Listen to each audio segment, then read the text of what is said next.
bungkus dan agihkan, berikan kepada kawan-kawan, sahabat-sahabat isterinya yang tercinta yang telah pergi dahulu, iaitu Sayyidatina Khadijah. Saya kalau apa-apa yang melibatkan arwah ayah, dia mudah sedih. Terima kasih ya Ustaz Muhammad Fauzi. Subhanallah. Penganjur majlis ilmu kita pada pagi yang barakah ini ialah Institut Pendidikan Guru IPG Kampus Datuk Razali Ismail, Kuala Terengganu. IPG ni juga tempat adik saya belajar, Siti Khadijah. Subhanallah. Kalau dulu kita panggil maktab perguruan kan, lama-lama ditukar kepada IPG, iaitu Institut Pendidikan Guru Kampus Datuk Razali Ismail. Masya Allah. Waktu yang diberikan kepada saya adalah pukul 10 hingga pukul 11 pagi, dan saya tahu sebenarnya ini adalah salah satu program yang dimulakan tadi dengan perasmian dan sebagainya. Masya Allah. Ini adalah satu program perasmian Ihya Ramadan. Masya Allah. Asalnya saya sangat berhajat untuk bertemu, bersemuka, hadir dalam majlis ini. Namun mohon maaf kan, kerana kekangan jadual kita secara online. Jadi saya kira di hadapan saya ni adanya ramai berada di dewan yang sama di IPG, dan mungkin melihat saya melalui skrin yang besar lah. Masya Allah. Alhamdulillah. Jadi walaupun IPG-nya di Terengganu dan saya boleh je cakap Ganu, tapi saya bimbang, takut orang dok faham tarabuk kan, bila cakap Ganu pekat sangat kan, sedap sangat, jeliga sangat kan, dok faham pula orang bukan Ganung. Jadi kita cakaplah logat biasa, kita cakap bahasa biasa, bahasa buku kita kata. Okey, subhanallah. Terima kasih ya kepada yang berada di Dewan Ungku Omar 2. Masya Allah. Dan saya ingin mengucapkan juga terima kasih dan yang saya hormati, iaitu yang berbahagia Dr. Azman bin Yusof selaku pengarah IPG Kampus Datuk Razali Ismail. Tidak lupa minta maaf ya Cik Wan Anis Solehah binti Cik Wan Muhammad Rosdi selaku pengurusi majlis yang membacakan tadi biodata di awal. Subhanallah. Seterusnya yang dihormati Encik Muhammad Aminuddin bin Abu Bakar selaku timbalan pengarah IPG Kampus Datuk Razali. Seterusnya yang dihormati Dr. Muhammad Rusdi bin Abdul Majid, Masya Allah, Ketua Jabatan bagi Jabatan Pendidikan Islam dan Moral. Seterusnya barisan ketua-ketua jabatan dan ketua-ketua unit. Seterusnya Ustaz Muhammad Fauzi selaku penyelaras program kita. Seterusnya barisan pensyarah-pensyarah kanan, pensyarah-pensyarah dan kaki tangan sokongan. Seterusnya dipertua jawatankuasa perwakilan pelajar dan seluruh pimpinan pelajar. Seterusnya Presiden Gabungan Pelajar Pendidikan Islam GAPAI dan barisan ahli jawatankuasa. Seterusnya seluruh warga IPG Kampus Datuk Razali Ismail, serta muslimin muslimat yang dirahmati Allah sekalian. Masya Allah. Kepada semua yang baru hadir mungkin secara live di page Ustazah Asma dan juga secara live di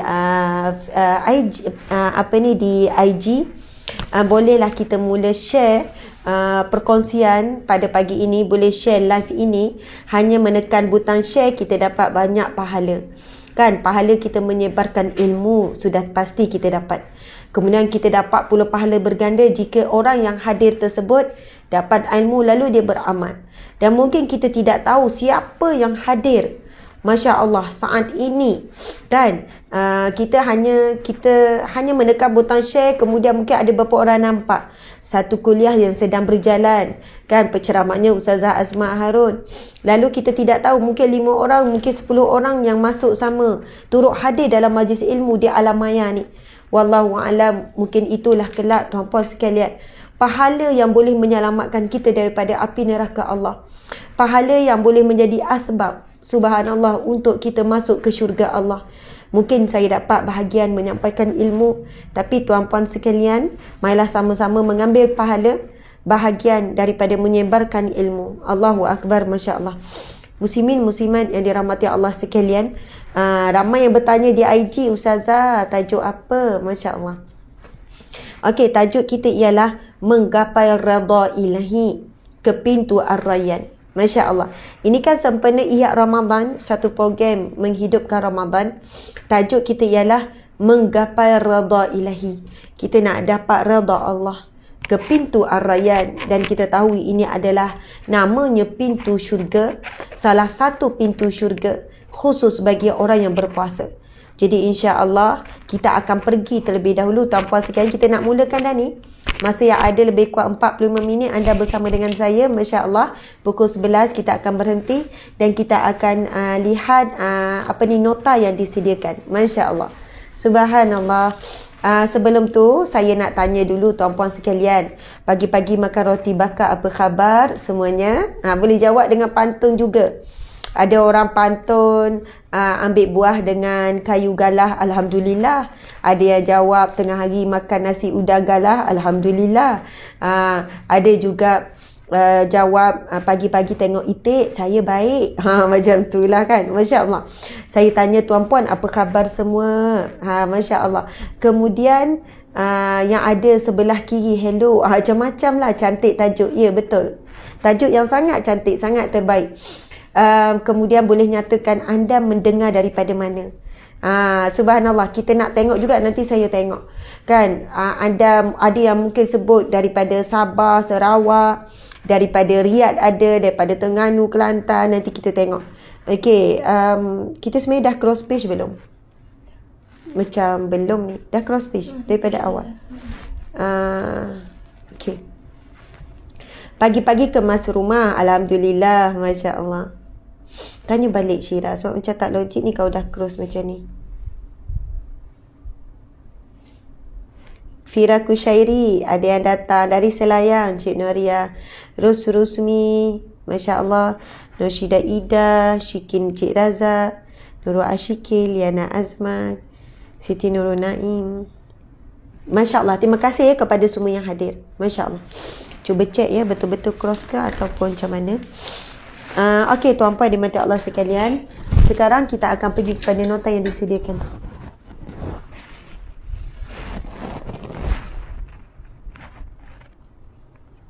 Ustazah pegang rautan ni. Bukan nak rautan orang ya, kena naikkan ni. Naik biar sama level. Tolong juga, kena tolong.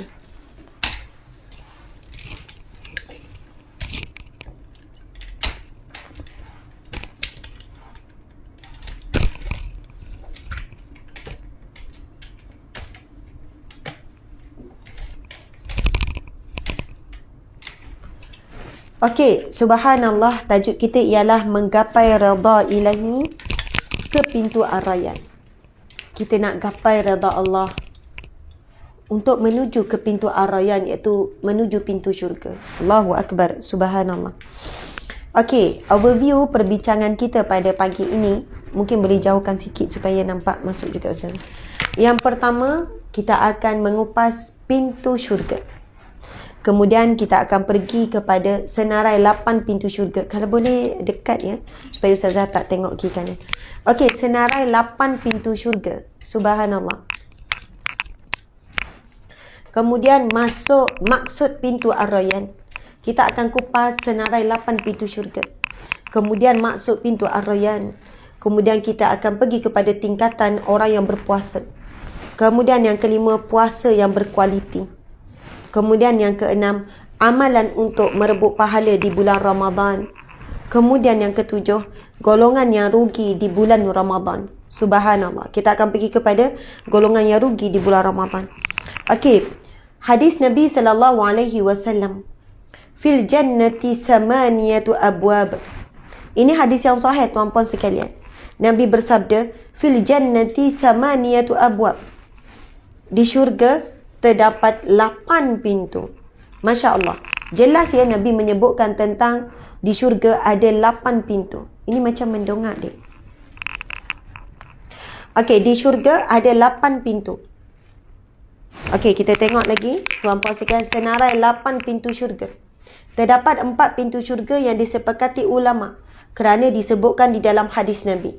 Namun baki 4 lagi terdapat perbezaan di kalangan ulama. Jadi yang jelasnya tuan-puan sekalian, Nabi SAW bersabda, syurga ada 8 pintu. Dan 4 pintu yang disepakati ulama sebab jelas dalam hadis Nabi. Namun 4 lagi pintu adanya khilaf ulama. Subhanallah. Okey, senarai 8 pintu syurga. Ini merupakan hadis Nabi sallallahu alaihi wasallam. Okey, kita baca bismillahirrahmanirrahim. Man anfaqa zawjaini min syai'in minal asya' fi sabilillah du'iya min abwab ya'ni al-jannah. Ya 'abdallahi hadha khair. Faman kana min ahli salah du'iya min babi salah. Wa man kana min ahli jihad du'iya min babil jihad. Wa man kana min ahli sadaqah du'iya min babi sadaqah. Wa man kana min ahli siyam du'iya min babi siyam wa babi rayyan. Subhanallah, Allahu Akbar. Tadi Ustazah minta cek, awak pergi bincang dengan unit media. Okey, diriwayatkan daripada Abu Hurairah radhiyallahu anhu, Nabi Muhammad sallallahu alaihi wasallam bersabda, maksudnya, sesiapa yang berinfak hartanya sebanyak 2 kali di jalan Allah, maka dia akan diseru untuk masuk melalui pintu syurga. Allahu Akbar. Tuan-puan sekalian, mari kita tengok. Nabi bersabda, sesiapa yang berinfak hartanya sebanyak 2 kali di jalan Allah. Maksudnya, dia bukan infak biasa-biasa tuan-puan sekalian. Dia punya infak ni, maksudnya 2 kali ganda, mungkin lebih banyak daripada orang lain berinfak. Ataupun dia infak dengan jumlah yang begitu tinggi. Sebanyak 2 kali, bukan maksudnya 2 kali je, dah cukup, tidak. Di jalan Allah, maka dia akan diseru untuk masuk melalui pintu syurga. Wahai hamba Allah, ini adalah kebaikan. Okey, namanya disebutkan antaranya adalah babus sadaqah, iaitu pintu sedekah. Sesiapa yang banyak melakukan salat, maka dia akan dipanggil masuk ke syurga melalui pintu salat. Dinamakan babus salah, tuan-puan sekalian. Kan tadi kita dah tengok tuan-puan sekalian, yang ni panggil min abwab yani jannah, ya Abdullah khair fi sabadu ya min abwab. Okey, sesiapa yang banyak melakukan solat akan masuk melalui pintu solat, babus salah. Sesiapa yang banyak berjihad, maka dia akan diseru melalui pintu jihad, babul jihad. Dan sesiapa yang banyak berpuasa, maka dia akan dipanggil melalui pintu puasa. Dan sesiapa yang banyak bersedekah, maka dia akan dipanggil melalui pintu sedekah. Hadis riwayat Bukhari dan Muslim, ini hadis yang sahih. Jadi dalam hadis ini disebutkan tentang 4 pintu syurga, tuan-puan sekalian.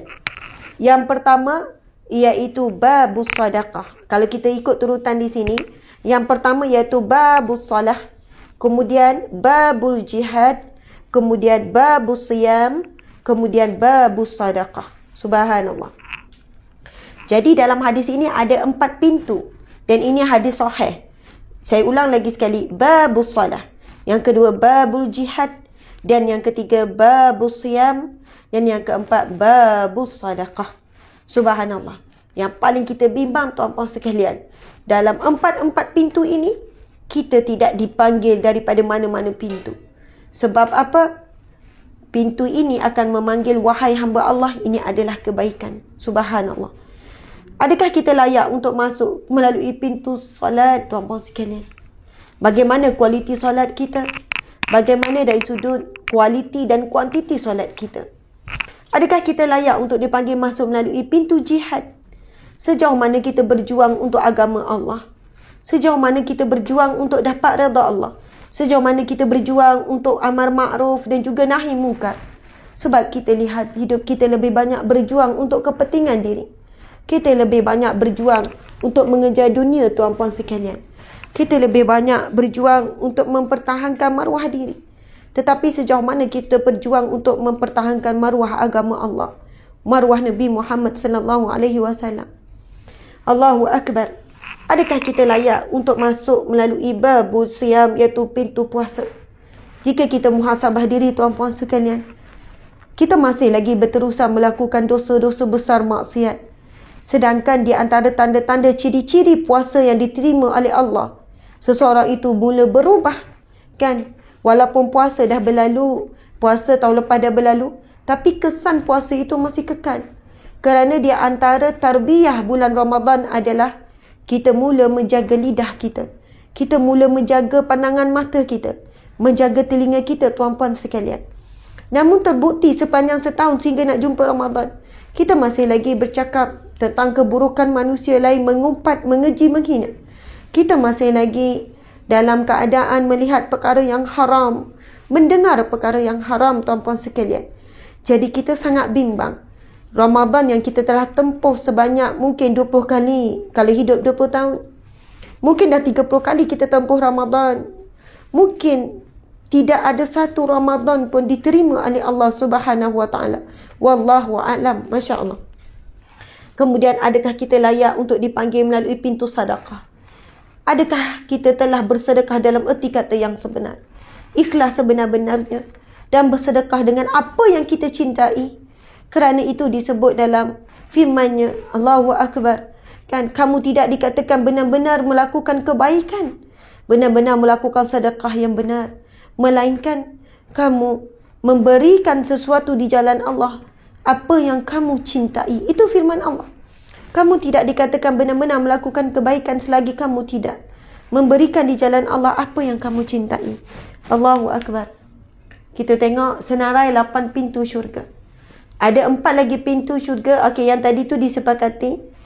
Kemudian ada lagi 4 baki pintu syurga yang berbeza pendapat. Ada pendapat yang mengatakan pintu menahan marah. Subhanallah. Pintu menahan marah. Bagi orang yang sedang marah, dia mampu menahan marahnya. Namun marah ini ada kalanya wajib. Apabila hinanya, Islam dihina, Nabi Muhammad dihina, kita wajib marah. Tetapi bagaimana kita menunjukkan kemarahan, itulah yang boleh menentukan pintu menahan marah. Bukan dengan kita mencaci, maki, mengugut kepada orang yang menghina tu. Tetapi kita mungkin menggunakan saluran undang-undang. Kita mungkin melakukan satu protes dalam aman. Subhanallah. Bila kita melihat satu kemungkaran, kita wajib marah. Masya Allah. Tetapi bagaimana kita mengendalikan kemarahan, itulah yang akan membuatkan kita melalui pintu menahan marah. Yang kedua, pintu aiman, iaitu pintu kanan. Bagi orang-orang yang sempurna tawakalnya. Masya Allah. Orang yang sempurna tawakalnya, dia akan dipanggil melalui pintu aiman. Masya Allah. Ini juga salah satu golongan yang akan masuk syurga tanpa dihisap, tanpa diazab. Iaitu orang yang tawakalnya hebat, tuan-puan sekalian. Baiklah, yang ketiga iaitu pintu radin. Bagi orang-orang yang reda kepada takdir Allah, Allah akan memanggil masuk melalui pintu radin. Masya Allah, tuan-puan dimati Allah sekalian. Mudah-mudahan kita menjadi orang yang reda dengan ujian Allah. Orang yang reda dengan Allah. Allah berfirman di dalam Al-Quran, Bismillahirrahmanirrahim. Ya ayyatuhan nafsul mutmainnah. Wahai jiwa-jiwa yang tenang. Irji'i ila rabbiki radiyatan mardiyah. Kembalilah kepada Tuhanmu dalam keadaan engkau reda kepada Allah dan engkau juga diredai oleh Allah. Ini namanya pintu reda. Allah akan memanggil masuk, wahai jiwa-jiwa yang tenang. Kembalilah kamu kepada Tuhanmu dalam keadaan engkau reda dan engkau meredai Allah. Engkau reda dengan segala ketetapan Allah, segala ujian Allah, segala perintah dan larangan Allah. Itu juga termasuk dalam kita reda kepada Allah. Segala perintah Allah kita reda, lalu kita tidak ada alasan, kita terus taat. Kita tak akan bertangguh, nantilah masih muda, nantilah belum dapat hidayah, nantilah sekian-sekian. Tapi tatkala kita dengar ini perintah Allah, kita terus bersegera mentaatinya. Dan bila kita dengar ini larangan Allah, tanpa bahas, tanpa alasan, kita terus meninggalkannya, tuan-puan sekalian. Masya Allah. Saya ingin menyebutkan kepada sahabat-sahabat yang saya kasihi sekalian. Ramai wanita hari ini berjuang untuk menghadapi hawa nafsu sendiri. Dia bukan berjuang untuk menghadapi tentangan daripada luar, tetapi tentangan daripada dalaman. Dia tahu bahawasanya pakaiannya itu tidak patuh syariat. Ketat, nampak bentuk badan. Mungkin longgar bawah, tapi bahagian pinggang ada bentuk. Kemudian dia tahu bahawasanya tudung yang dia pakai tidak menepati syarak. Pas-pas saja dada. Kalau dia bergerak, kalau dia berjalan, mungkin dia mengangkat tangan, akan tersingkap, nampak juga bahagian yang wajib ditutup. Dia tahu tudungnya tak patuh syariat. Dia pakai pas-pas saja sebelah tutup depan, tetapi di sebelah kanan dan sebelah kirinya boleh masih lagi kelihatan aurahnya, aibnya. Dia tahu tudung belakangnya singkat. Dia tahu bajunya itu menampakkan bentuk pinggulnya, bentuk punggungnya. Tapi dia masih terus memakai pakaian itu. Bukan kerana dia mendapat tentangan daripada luar, tetapi tertangan daripada jiwanya sendiri. Sahabat-sahabat, para wanita sekalian, tolonglah, sampai bila kita nak berlawan dengan kehendak Allah? Sampai bila kita nak berlawan dengan perintah Allah? Kita hidup di bumi Allah. Sebab itu Allah menyebutkan di dalam Al-Quran, wala tamshi fil ardi maraha. Jangan kamu berjalan di atas muka bumi ini dengan sombong. Siapakah manusia yang sombong? Manusia yang hidup di muka bumi Allah, menghirup udara Allah, makan rezeki Allah, berada di bawah langit Allah, mencari rezeki yang Allah tetapkan. Masya Allah, menggunakan mata yang Allah beri secara percuma, menggunakan lidah lalu merasa makanan yang enak secara percuma, telinga yang Allah beri lalu kuasa mendengar itu Allah beri percuma, jantung, paru-paru, darah yang mengalir, kan, semuanya, otak yang bergerak, semuanya Allah beri secara percuma. Tetapi dia sombong apabila Allah memerintahkan sesuatu, masih menangguh-nangguh seolah dia tahu bila waktu dia mati. Dia masih sombong dengan Allah, larangan yang jelas dalam Al-Quran, yang jelas Nabi sampaikan, tetapi masih bertangguh kerana hawa nafsunya, keinginannya untuk dilihat menarik, untuk dilihat cantik, untuk dilihat menawan, tenggelam dalam pujian manusia sehingga lupa kita hidup perlu mengejar pujian Allah, tenggelam dalam redha manusia sehingga lupa hidup kita sebenarnya nak cari redha Allah. Tuan-puan sekalian, yang paling kita takut, tuan-puan sekalian, kita mati dalam keadaan tidak sempat untuk dapat redha Allah. Lalu kita tak dapat panggilan, wahai jiwa yang tenang, kembalilah kepada Tuhanmu dalam keadaan engkau redha terhadap Allah, redha terhadap segala ujian, ketetapan, musibah, redha juga terhadap segala peraturan yang Allah berikan, redha terhadap larangan Allah. Itulah erti kata redha yang sebenar. Lalu Allah akan panggil, irji'i ila rabbiki radiyatan mardiyah fadkhuli fi ibadi. Maka masuklah di kalangan hamba-hambaku yang soleh. Wadkhuli jannati, dan masuklah ke dalam syurgaku. Subhanallah. Dan ini tajuk kita pada hari ini, menggapai redha Allah melalui pintu Ar-Rayyan, iaitu melalui pintu puasa. Ramai orang bila bulan Ramadan melakukan perubahan. Alhamdulillah, kita syukur.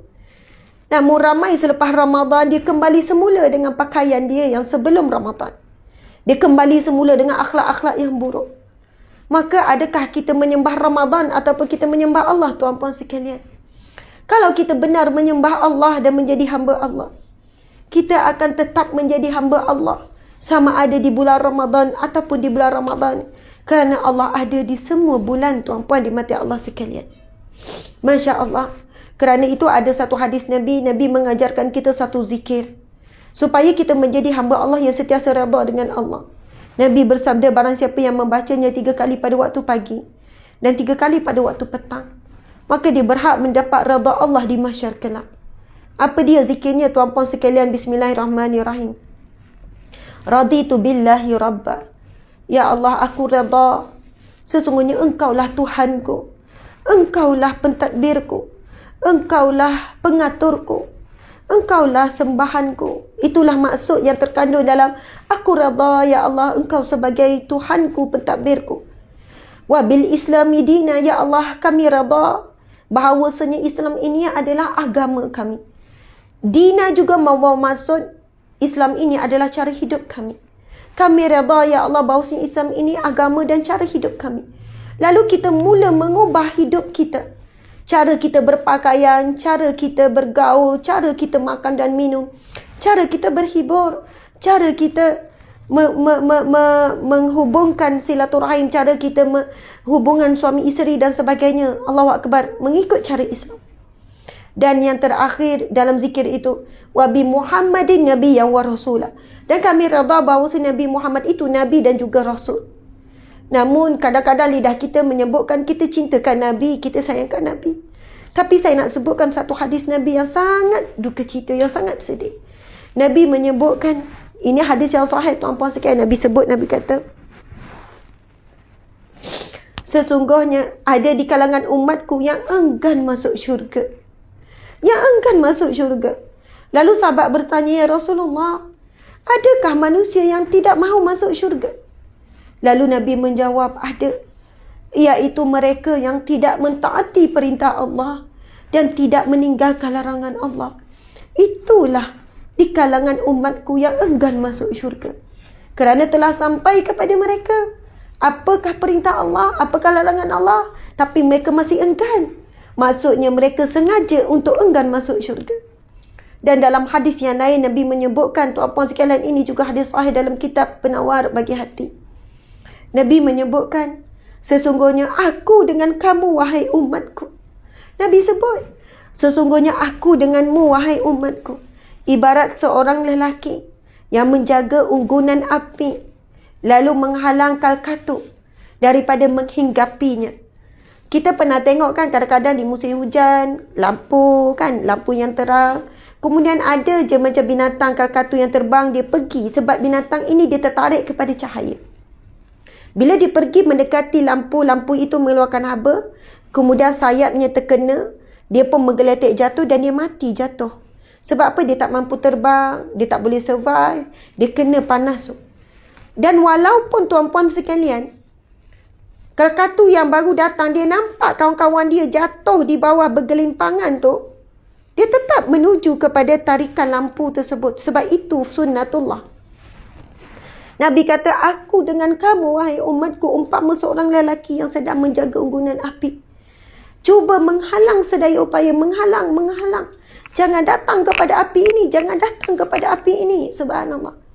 Namun Nabi kata, tetap di kalangan kamu begitu ramai sedang menuju ke syurga, menuju ke neraka. Tuan-puan bayangkan, tadi hadis Nabi sebut ramainya yang enggan masuk syurga. Dan hadis yang kedua Nabi sebut pula, ramainya walaupun Rasul cuba menyelamatkan, sebut jangan buat macam ni, kena begini.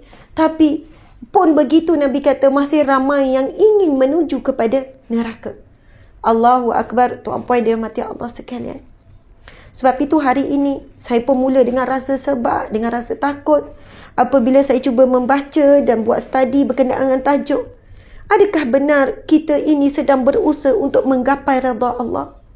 Dan adakah benar kita sebenarnya memahami apakah itu pintu-pintu syurga Allah?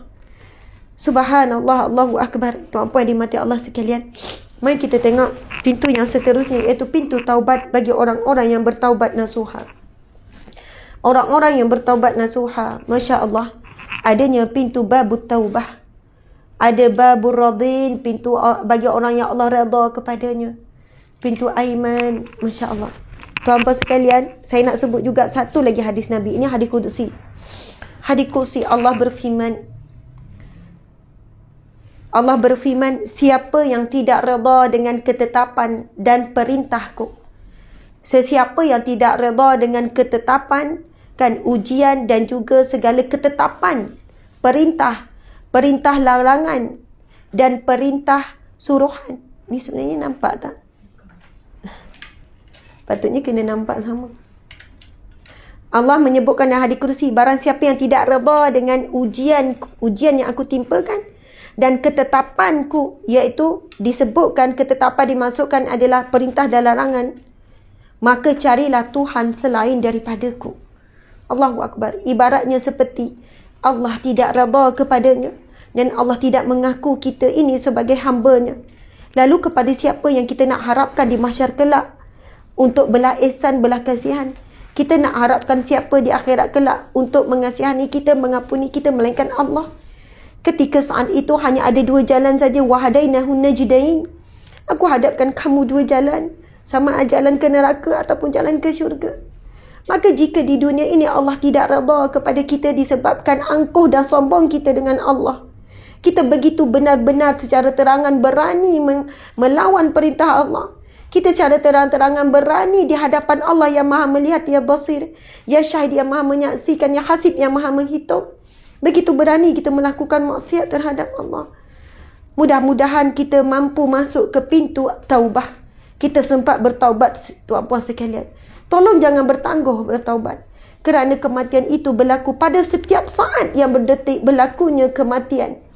Mati tidak syarat muda, tidak syarat tua, tuan-puan sekalian. Mati tidak syarat sakit.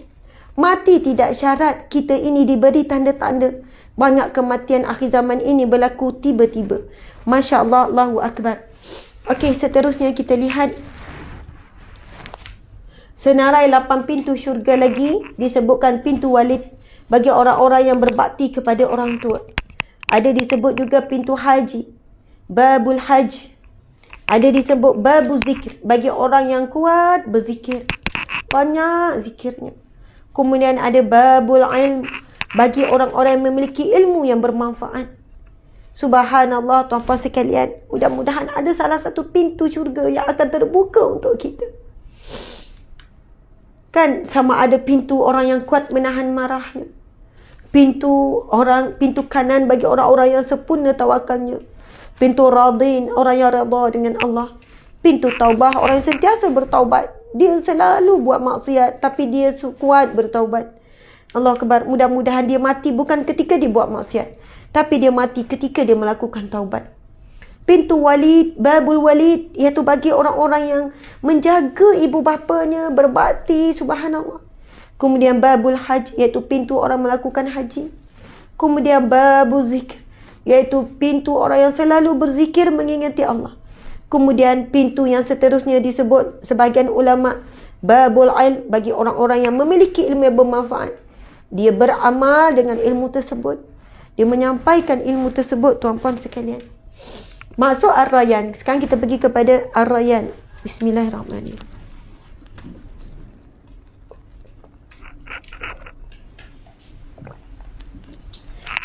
Bismillahirrahmanirrahim. Ini hadis yang sahih riwayat Bukhari dan Muslim. Inna fil jannati baban yuqalu lahu Rayyan yadkhulu minhu sha'imun yaumal qiyamah la yadkhulu minhu ahadun ghairuhum yuqalu aina sha'imun fayaqumun la yadkhulu minhu ahadun ghairuhum fa idza dakhalu ughliqa falam yadkhul minhu ahadan. Sadaqa Rasulullah sallallahu alaihi wasallam. Allahu Akbar. Nabi bersabda, sesungguhnya di syurga ada satu pintu yang diberi nama Ar-Rayyan, iaitu pintu masuk bagi orang-orang yang berpuasa di hari kiamat nanti. Tidak akan masuk daripada pintu itu kecuali orang yang berpuasa. Akan diseru oleh penjaganya, di manakah orang-orang yang berpuasa? Maka mereka yang berpuasa pun bangun memasukinya. Tidak ada yang akan memasukinya melainkan mereka sahaja. Apabila mereka memasukinya, pintu itu akan ditutup, maka tiada siapa lagi yang akan dapat memasukinya. Allahu Akbar. Hadis riwayat Bukhari dan Muslim. Allah menciptakan satu pintu khas bagi orang-orang yang berpuasa di bulan Ramadan. Namun ia bukan boleh dimasuki oleh semua orang yang berpuasa. Dia ada syarat-syarat yang tertentu. Tuan-puan sekalian, kita bukan hanya fikir tentang bagaimana sahnya puasa kita, tapi kita perlu fikir bagaimana nak sahnya pahala puasa. Kita bukan hanya fikir tentang apa itu rukun puasa, apa itu perkara yang membatalkan puasa, apa perkara yang dibolehkan ketika berpuasa. Tapi kita perlu upgrade nilai puasa kita dengan belajar bagaimana untuk mendapat kedudukan puasa yang diterima oleh Allah Subhanahu Wa Taala. Bagaimana kita nak dapat sah pahala puasa, bukan sekadar sah puasa, tuan-puan sekalian. Sama juga dengan solat. Kan kita bukan hanya belajar rukun-rukun solat untuk dapat sah solat, tetapi kita juga kena belajar bagaimana nak dapat sahnya pahala solat dan solat yang diterima oleh Allah Subhanahu Wa Taala. Solat yang makbul, kan, puasa yang makbul yang Allah terima, masya-Allah. Sebab itu tuan-puan dimati Allah sekalian, di sana ada hadis Nabi bersabda, betapa ramai orang yang solat tidak dapat apa-apa daripada bahagian solatnya. Tak dapat pahala, tak dapat pengampunan, tak dapat rahmat Allah, kecuali penat dan mengantuk.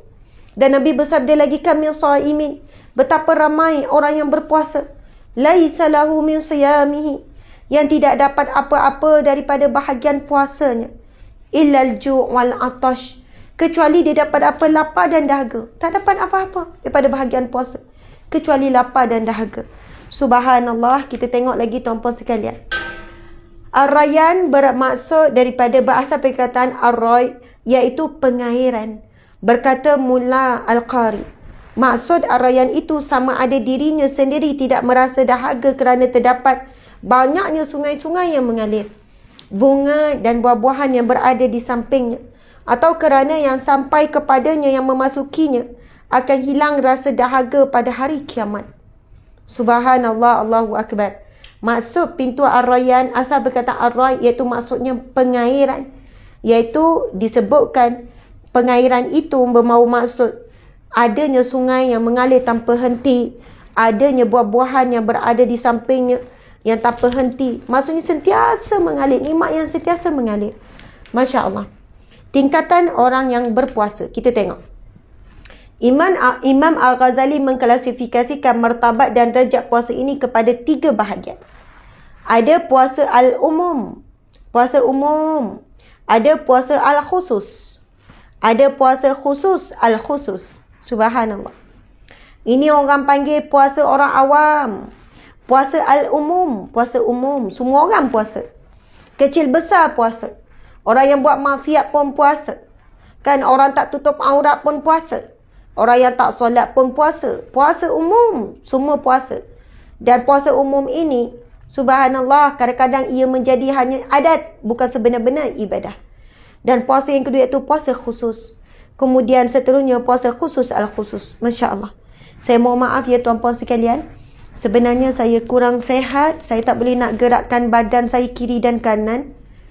Ada masalah dengan saraf sikit. Sebab tu saya macam tegak dan saya kurang bermaya sikit. Minta maaf. Kurang sehat. Rasa juga macam nak tumbang. Macam tu lah. Allahu Akbar. Tak adalah nak tumbang sangat. Okey, boleh bertahan. Cuma ada masalah sikit dengan kesihatan. Saya tak boleh nak menggerakkan sangat kiri dan kanan dengan baik. Masya Allah. Kalau saya pusing tu, saya terus jadi sengal. Macam tu lah. Subhanallah. Jadi dia efek lah kepada semua. Dia efek semua. Masya Allah.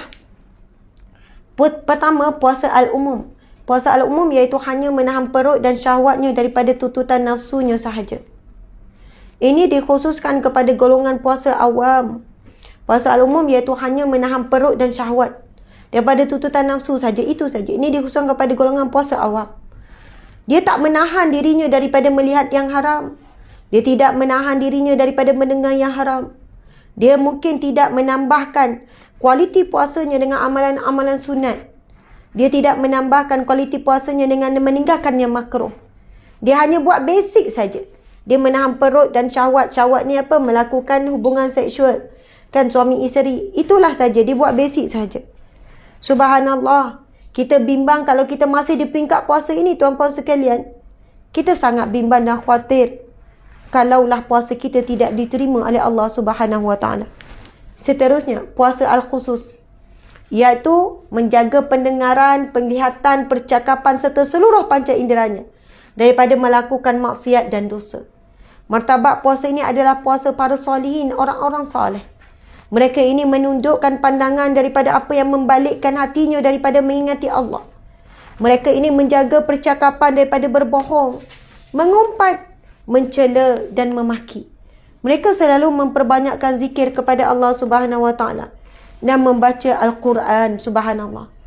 Tuan-puan di mata Allah sekalian, kita kena cuba berusaha untuk naik ke darjat ini, iaitu puasa al-khusus, iaitu puasa yang kita jaga pendengaran kita, kita jaga penglihatan, kita jaga percakapan serta seluruh panca indera daripada melakukan maksiat dan dosa. Martabat puasa ini adalah puasa orang-orang yang soleh, tuan-puan sekalian. InsyaAllah, untuk Ramadan kali ini, kita cuba jaga semuanya. Kita cuba elakkan diri kita daripada orang-orang yang membuatkan kita terjerumus kepada dosa-dosa seperti ini. Mungkin ada orang bila sampai bulan Ramadan, dia off Facebook dia. Saya ada jumpa. Dia off Instagram dia. Dia kata, sebab Ustazah, saya tak mampu nak jaga diri saya, Ustazah. Saya tak mampu nak menjaga telinga saya. Saya tak mampu untuk mengawal diri saya daripada tidak melihat sesuatu yang tercela melalui media sosial. Dan saya tengok ada beberapa orang bila bulan Ramadan, tuan-puan sekalian, Masya Allah, dia bukan buat sepenuhnya sebab dia kata dia perlu juga hadir majlis-majlis ilmu, kalau tak dia rasa kosong. Tapi dia tutup daripada pagi sampai petang contohnya. Jadi pada malam tu dia cuma buka pada page yang dia nak tengok. Pada page tertentu saja. Supaya dia kata dia terjaga ustazah. Jadi ada waktu yang dia khusus untuk tazkirah, masa tu je dia buka. Dia buka. Yang lain dia log out. Masa tu je dia buka. Mungkin ada waktu dia 2 jam waktu pagi, 1 jam pula waktu petang, masa tu je. Waktu lain dia kata ustazah saya tutup, saya perbanyakkan zikir, saya perbanyakkan Al-Quran. Tuan puan sekalian, cabaran kita paling utama zaman akhir zaman ni adalah media sosial. Telefon yang ada di tangan kita. Hiburan tak perlu dicari dah di luar. Kan hiburan itu berada di tangan kita saja. Perkara-perkara yang haram dan lara itu ada pada tangan kita saja. Na'udzubillahi min zalik. Allahu Akbar. Kita tengok seterusnya. Puasa khusus al-khusus iaitu menjaga hatinya daripada mengingati hal keduniaan. Ini lagi tinggi makam ni. Menumpukan sepenuhnya hatinya hanya kepada Allah dan hari akhirat. Dan memikirkan dunia hanya untuk tuntutan agama sahaja. Ini merupakan puasa para anbiya, para nabi. Sadiqin, orang-orang yang benar. Dan muqarrabin, orang-orang yang dekat kepada Allah. Dan ini adalah satu kedudukan puasa yang mustahil untuk kita capai. Tuan-puan yang mati Allah sekalian. Masya Allah. Okey, kita pergi kepada puasa yang berkualiti. Puasa yang berkualiti iaitu yang pertama puasa dengan mengharapkan redha Allah. Kemudian puasa yang berjaya menundukkan hawa nafsu. Bukan makan minum saja. Hawa nafsu mata, telinga, mulut nak bercakap. Perkara yang lara, perkara yang diharamkan, mengumpat, mengeji, menghina. Kemudian dia memperbanyakkan ibadah-ibadah sunat. Dia bukan sekadar memperbanyakkan ibadah sunat, dia juga meninggalkan makruh. Kalau dia tahu ini makruh pun dia terus tinggal. Okey, yang pertama puasa dengan mengharapkan redha Allah. Sebagaimana hadis sahih Nabi SAW bersabda, "Man shama Ramadan imanan wa ihtisaban ghufira lahu ma taqaddama min dzambi." Barang siapa yang berpuasa Ramadan dengan dasar iman dan mengharapkan pahala daripada Allah, maka dosanya yang telah lalu akan diampunkan. Ini sangat besar ni. Ini peluang, ruang yang Allah berikan sangat besar kepada kita. Dosa kita terlalu banyak tuan-puan sekalian. Dosa sebagai hamba Allah terlalu banyak. Kan? Dosa sebagai isteri terlalu banyak. Dosa sebagai manusia terlalu banyak. Dosa sebagai seorang ibu ayah terlalu banyak. Dosa sebagai seorang pekerja juga terlalu banyak. Dosa sebagai seorang saudara kepada saudara. Sebagai seorang anak kepada ibu ayah terlalu banyak dosa. Dan Allah berikan kita 1 bulan yang tidak diberikan kepada mana-mana umat sebelum ini. 1 bulan khusus untuk umat Nabi Muhammad sallallahu alaihi wasallam. Yang mana umat yang paling pendek umurnya berbanding umat Nabi terdahulu. Tetapi dengan 1 bulan yang namanya Ramadan, umur ataupun kualiti umur umat Nabi Muhammad jauh lebih berganda daripada umat Nabi terdahulu. Mungkin ada umat Nabi terdahulu melakukan ibadah selama 300 tahun, 400 tahun. Dan umat Nabi Muhammad subhanallah hanya hidup 60 tahun, 70 tahun. Tetapi dengan Ramadan, nilai ibadahnya mungkin melebihi daripada ibadah umat terdahulu yang dilakukan sepanjang 300 tahun, 400 tahun. Masya Allah. Sebab itu jika kita mengetahui betapa besarnya nilai Ramadan, kita akan benar-benar membuat persiapan. Dan setiap hari Ramadan itu, kita akan memberikan perhatian, kita akan jaga, kita akan hargai. Bahkan setiap hari yang berlalu nanti kita akan rasa sedih, kita akan rasa duka cita, kita akan rasa ya Allah sedihnya setiap hari berlalu. Sebab berlalunya peluang-peluang yang besar yang Allah sediakan. Masya Allah. Tuan-puan yang dimati Allah sekalian, ini hadis yang sahih Nabi sebut, siapa yang menghidupkan man shama, siapa yang berpuasa, dan hadis lain Nabi sebut man qama, barang siapa yang menghidupkan Ramadan imanan wa ihtisaban. Kan memang kedua-duanya sahih. Man qama pun sahih, barang siapa yang menghidupkan Ramadan. Bukan hanya berpuasa, tapi hidup. Malamnya dengan tarawih, malamnya dengan tahajud, malamnya dengan Al-Quran. Maksud siang malamnya dia hidupkan dengan ibadah sedekah, dengan ibadah zikir, dengan ibadah i'tikaf, dengan ibadah beri makan orang buka puasa, dengan pelbagai ibadah. Dengan penuh keimanan. Wahtisaban. Kan hisab, menghisap, menghitung diri, kemudian dengan mengharapkan ganjaran pahala, ghufiralahu, akan diampunkan baginya ma taqaddama min zambi, semua dosa-dosanya yang terdahulu. Tuan-tuan sekalian, bukan senang. Dosa kita tak tahulah berapa gunung, tak tahulah berapa lautan. Tak tahulah berapa bumi dosa yang kita lakukan.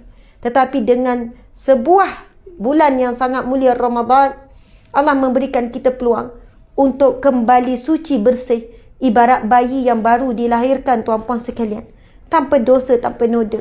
Allahu Akbar. Seterusnya, berpuasa dengan mengharapkan redha Allah. Imam Ibn Hajar menyebutkan di dalam Fathul Bari. Lepas ni kan tak perlu tahu, Ustaz jadi selalu keliru. Sebenarnya tajuk ni bila yang kedua tu kan, buanglah. Jadi Ustaz tak payah ulang. Imam Ibn Hajar menyebutkan di dalam Fathul Bari, yang dimaksudkan dengan berpuasa atas dasar iman ialah berpuasa dengan beriktikad akan kefarduan berpuasa. Manakala yang dimaksudkan dengan ihtisaban ialah mengharapkan ganjaran semata-mata daripada Allah Subhanahu wa taala. Daripada Abu Hurairah radhiyallahu anhu, Nabi Muhammad sallallahu alaihi wasallam bersabda, "Rubba sha'imin laisa lahu min siyami illa al-ju' wa rubba qa'imin laisa lahu min qiyami illa as-sahr." Boleh jadi orang yang berpuasa itu tidak mendapat apa-apa daripada puasanya, melainkan dapat apa? Lapar je dapat. Boleh jadi orang yang berkiam, orang yang solat malam itu tidak dapat apa-apa daripada kiamnya, daripada solat malamnya, melainkan hanya berjaga malam. Hadis riwayat Ibnu Majah. Allahu Akbar. Yang kedua, berjaya. Okey, ini yang sama. Berjaya menundukkan hawa nafsu. Sambungan ni, meninggalkan perkataan dan perbuatan yang keji ataupun dusta. Ini di antara ciri-ciri orang yang menundukkan hawa nafsu. Terdapat sebuah hadis daripada Abu Hurairah radhiyallahu anhu bahawa Rasulullah sallallahu alaihi wasallam, "Man lam yada' qaula zur wal 'amala bihi falaysa lillahi hajatun an yada'a ta'amahu wa syarabah." Allahu Akbar, na'udzubillah, hadis sahih. Barang siapa yang tidak meninggalkan perkataan keji dan dusta, dia tidak meninggalkan perkataan keji, sama ada mengumpat, menghina, perkataan keji lah, serta mengamalkannya, maka Allah tidak berhajat orang itu meninggalkan makan dan minumnya. Maksudnya Allah tidak pandang ibadah puasanya. Siapa orang yang tidak meninggalkan perkataan keji? Kita boleh tengok di bulan Ramadan nanti, kan, walaupun mungkin bukan melalui suara, tetapi masih akan berlaku caci, maki, keji, hina sesama umat Islam terutamanya. Bila berlaku isu-isu yang viral, bila berlaku je isu-isu yang kontroversi, umat Islam hari ini tidak lagi sedar dia berada di bulan Ramadan yang mulia. Dia masih lagi mengekalkan akhlak buruknya sebelum Ramadan.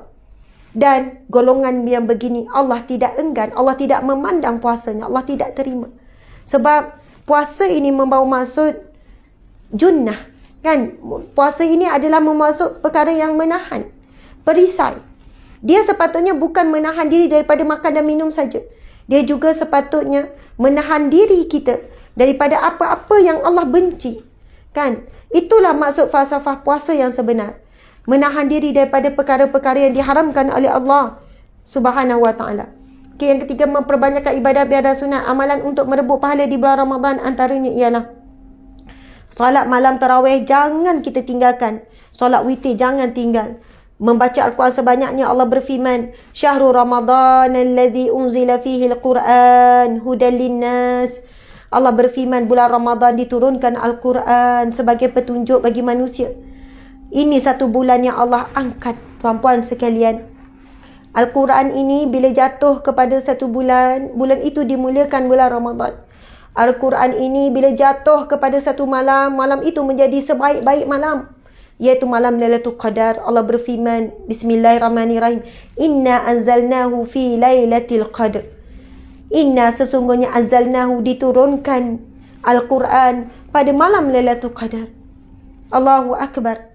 Malam Al-Quran bila turun pada satu bulan, bulan itu menjadi paling mulia.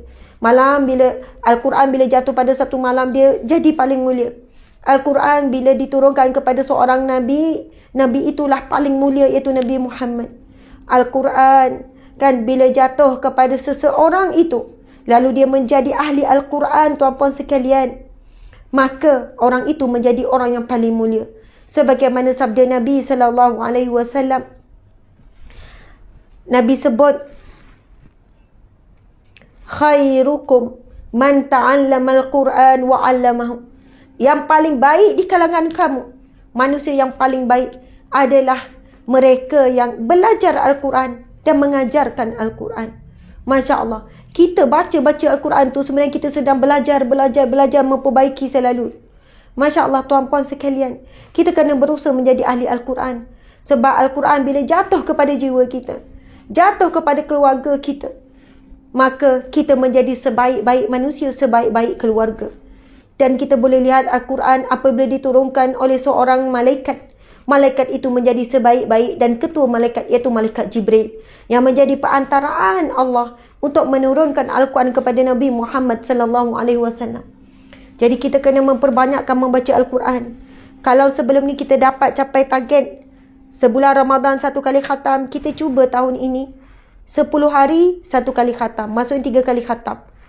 Tak susah tuan-puan sekalian. Kalau kita nak buat 10 hari sekali khatam, satu hari kita kena habiskan 3 juzuk Al-Quran. 3 juzuk Al-Quran satu hari. 3 kali 10 jadilah 30 juzuk. Cuba insya-Allah. Kita cuba nekat. Perbanyakkan sedekah dan menghidupkan 10 malam yang terakhir. Masya-Allah. Solat malam, solat tarawih diikuti solat witir, saya tak sempat nak kupas. Kan, solat malam, solat tarawih, dia memang kena sebenarnya. Tajuk ni, faham maksud Ustazah? Kamu kan faham. Sebenarnya sama ni memang nama dah nak sebut. Jadi Ustazah akan baca balik tajuk. Lafaz qamah, okey. Solat malam, dalil Nabi Muhammad SAW melakukan solat tarawih, tak sempat kupas ni. Okey, yang kedua, tadarus membaca Al-Quran. Tadi kita dah baca syahrul Ramadan allazi unsila fihi al-Quran hudan linnas wa bayyinat. Kita dah kupas tadarus membaca Al-Quran lagi. Dalam satu riwayat Nabi SAW bersabda Rasulullah SAW membacakan, menyemak hafalan Qurannya kepada malaikat Jibril setiap bulan Ramadan. Maka saat pagi harinya setelah Rasulullah SAW menyemak hafalannya, baginda menjadi orang yang lebih lembut dari angin yang bertiup. Tidaklah baginda SAW diminta sesuatu kecuali baginda akan memberikannya. Pada tahun kewafatan baginda SAW, baginda membacakan Al-Quran kepada Jibril sebanyak 2 kali. Allahu Akbar. Di bulan Ramadan, Rasulullah bukan khatam 1 kali saja, tetapi bersama dengan malaikat Jibril dibaca, disemak hafalan, disemak bacaan dengan sangat teliti oleh malaikat Jibril. Allahu Akbar. Namun Rasulullah SAW bukan bulan Ramadan saja, sangat kerap khatam Al-Quran, Masya Allah. Allahu Akbar. Okey, seterusnya kelebihan bertadarus. Okey, kita tengok sabda Nabi SAW. Tidaklah sekelompok orang-orang berkumpul di satu masjid di rumah Allah sama ada surau untuk membaca Al-Quran, melainkan mereka akan diliputi ketenangan, rahmat dan dikelilingi para malaikat, serta Allah akan menyebut-nyebut mereka pada malaikat yang berada di sisinya. Maksudnya kalau kita berkumpul di satu tempat, masjid ataupun surau, lalu kita sama-sama membaca Al-Quran, tadarus kan, saya baca kamu dengar. Ini kaedah Rasulullah dengan malaikat Jibril. Rasulullah baca, malaikat Jibril dengar. Jadi kita pun buat lagi tu, buat berdua pun boleh. Kan, itu dah nama majlis. Yang penting ada yang dengar, ada yang baca. 2 orang je dengan kawan baik, 2 orang je dengan anak, 2 orang je dengan suami. Itu dah majlis tu. Kan yang penting ada seorang baca, seorang dengar. Lepas tu gile-gile. Melainkan mereka akan diliputi ketenangan. Allah akan turunkan ketenangan. Allah akan turunkan rahmat. Dan dikelilingi para malaikat. Ya Allah, cuma kita tak terbuka hijab je. Kalau Allah buka hijab kita, kita mesti nak 2 jam, 3 jam. Bang, tengoklah bang, malaikat ramai ni bang. Ya Allah, mesti kita akan rasa seronok dan gembira kalau Allah berikan kita boleh nampak para malaikat tu. Yang bila kita baca Al-Quran sama-sama, subhanallah, lalu turunnya para malaikat. Ada yang tanya, Ustazah sekarang PKP tengok macam tu, buat kat rumah je, dapat tak situasi begitu? InsyaAllah dapat. Kita nak tadarus di masjid, di surau tapi terhad. Jadi kita tak dapat, kita buat di rumah. InsyaAllah Allah tahu keinginan kita dan Allah beri juga walaupun kita di rumah sahaja. Masya Allah. Dan dikelilingi para malaikat, serta Allah akan menyebut-nyebut mereka pada malaikat-malaikat yang berada di sisinya. Masya Allah, Allah akan puji. Lihatlah hamba-Ku itu, mereka berkumpul untuk membaca kalam, kan, membaca Al-Quran. Masya Allah tuan-puan sekalian, ini sangat hebat. Tadarus baca ini macam-macam lah. Perbanyakkan sedekah tuan-puan sekalian. Menghidupkan 10 malam, golongan yang rugi di bulan Ramadan. Allahu Akbar. Okey, ini yang last kita baca tuan-puan sekalian. Nabi bersabda, ketika Nabi SAW menaiki mimbar, baginda SAW bersabda, amin, amin, amin sebanyak 3 kali. Baginda SAW ditanya, wahai Rasulullah, apabila engkau menaiki mimbar, engkau telah berkata amin, amin, amin. Maka Rasulullah sallallahu alaihi wasallam bersabda, sesungguhnya, maksudnya Nabi naik mimbar, kemudian Nabi ucap amin. Naik lagi, amin. Naik lagi, amin. Sahabat ni pelik. Tengok Rasulullah tiba-tiba je amin, amin, amin. Lalu sahabat bertanya, Rasulullah, kenapa ya Rasulullah? Kan kamu berkata amin, amin, amin. Lalu Nabi SAW bersabda, sesungguhnya Jibril AS telah datang kepadaku. Lalu dia Jibril berkata, barang siapa yang bertemu dengan bulan Ramadan tetapi tidak diampunkan baginya, maka dia akan dimasukkan ke dalam neraka serta dijauhkan daripada rahmat oleh Allah Subhanahu wa taala. Katakanlah wahai Muhammad amin, maka aku katakan amin. Hadis sahih riwayat Ibnu Hibban. Tuan-puan dimati Allah sekalian, sangat takut. Kan Nabi SAW pun cerita kenapa jawab amin, amin, amin tu. Rupanya malaikat Jibril datang, malaikat Jibril berkata, sesungguhnya barang siapa yang bertemu dengan bulan Ramadan tetapi tidak dapat pengampunan Allah, tidak diampunkan baginya, tak dapat pengampunan Allah, maka dia akan dimasukkan ke dalam neraka serta dijauhkan daripada rahmat oleh Allah Subhanahu wa taala. Katakanlah wahai Muhammad amin, maka aku katakan amin. Tuan-puan sekalian, sebab apa? Bulan Ramadan ini bulannya Allah buka pintu-pintu syurga. Ini hadis sahih juga. Allah tutup pintu-pintu neraka. Dan Allah Subhanahu wa taala memilih pada setiap malam hamba-hambanya untuk dibebaskan daripada api neraka. Kalaulah seluas ini rahmat Allah di bulan Ramadan, seluas ini pengampunan Allah di bulan Ramadan, seluas itu Allah nak buka pintu-pintu syurga untuk hambanya, Allah tutup rapat pintu neraka. Kalau kita masih tak dapat pengampunan Allah di bulan yang mana Allah buka seluasnya, maka apatah lagi untuk kita dapat pengampunan Allah di luar bulan Ramadan. Dan kalau kita tetap tak dapat pengampunan Allah, maksudnya dahsyat sangat kita, teruk sangat kita. Tuan-puan sekalian, kalau kita masih belum berubah hasil daripada Ramadan, itu antara tanda-tanda bahawasanya Ramadan kita tak dapat pengampunan Allah. Sebab kesan seseorang itu diampunkan dosa-dosanya, dia mula meninggalkan dosa maksiat. Dan apa yang Allah tidak suka, dia mula tinggalkan. Itu tanda-tanda ciri-ciri orang yang diampunkan oleh Allah Subhanahu wa taala.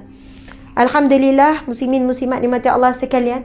Terima kasih, sekadar itu daripada saya. Mohon maaf kerana ngam-ngam je masa kan. Biasa saya lebihkan juga masa, tapi kerana saya kurang sihat, saya mohon maaf. Saya ucap terima kasih kepada pihak penganjur iaitu IPG, kampus IPG di Terengganu. Subhanallah, Institut Perguruan Terengganu, Masya Allah. Saya ucap terima kasih kepada semua pimpinan-pimpinan daripada atas kan, sampailah semuanya. Saya ucapkan selamat menyambut Ramadan Al-Mubarak, Ramadan Karim, Ramadan yang mulia. Allahu Akram, Allah lebih mulia. Terima kasih, subhanallah. Mudah-mudahan IPG apa ni? Mudah-mudahan IPG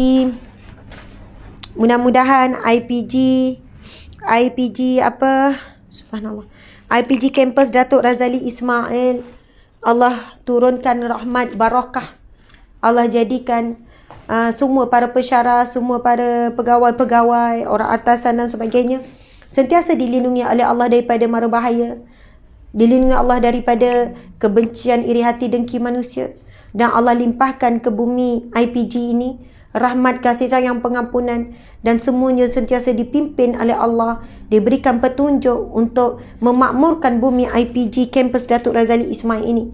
Umpama yang disebutkan dalam firman-Nya, baldatun thayyibatun wa rabbul ghafur, sebuah negara, sebuah tanah yang dirahmati oleh Allah, diturunkan pengampunan, diturunkan segala kebaikan.